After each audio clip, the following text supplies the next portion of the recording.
Did prostitution create ladies? A hard look at history and intimacy. Hello, this is Dr. K. Paul Stoller. For the most part, ladies don't exist anymore, but I gave this some thought and realized if it weren't for prostitutes, there would have been no ladies. The idea is this. In earlier centuries, especially among upper classes, men married for lineage, property, and heirs. Their wives were not expected to provide sexual excitement. That's what prostitutes were for. And if prostitution hadn't existed, perhaps men wouldn't have tolerated what some would call neurotic, moody, or disrespectful behavior in their wives. Maybe culture would have evolved differently. It's interesting, n'est-ce pas?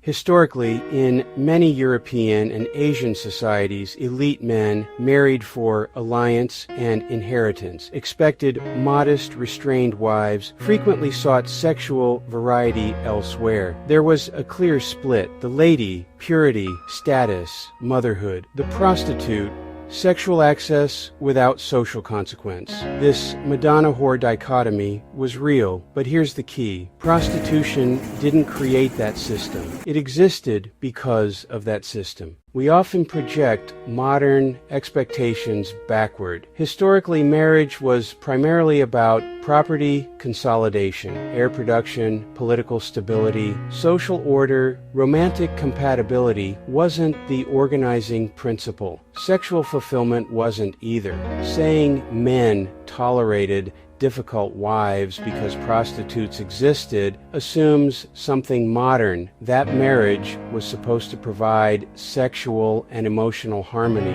For most of history, it wasn't. It was structural, not psychological. If prostitution disappeared, would men have demanded more emotional regulation from wives, reshaped culture around respect and harmony, refused to tolerate volatility? Unlikely. More probable outcomes would have been increased infidelity, concubinage, coercion within marriage, earlier and more controlled marriages, even stricter regulation of women's sexuality. Sexual economies don't disappear. They reorganize. It's tempting to imagine upper-class women as indulged and temperamental because men had alternative sexual outlets. But with little autonomy, limited education, strict behavioral codes, financial dependence, and no meaningful exit options.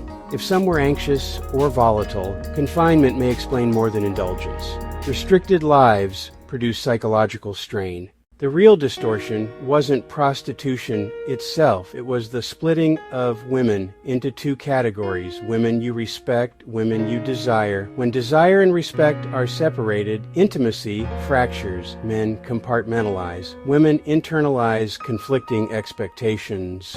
Marriage becomes emotionally thin. That split likely did more damage than prostitution alone. Prostitution is far less central to most men's lives today, yet relationship instability persists, which suggests emotional volatility isn't caused by prostitution. Anxiety and depression aren't caused by male sexual outsourcing. Dissatisfaction isn't solved by separating sex from partnership. Modern instability has more to do with attachment insecurity, economic pressure, social atomization, overchoice in dating markets, unrealistic romantic expectations. Did the Madonna whore split distort intimacy by separating desire from respect? That's historically defensible and psychologically powerful because healthy relationships require integration. The same person must be both respected and desired. When those are divided, connection weakens.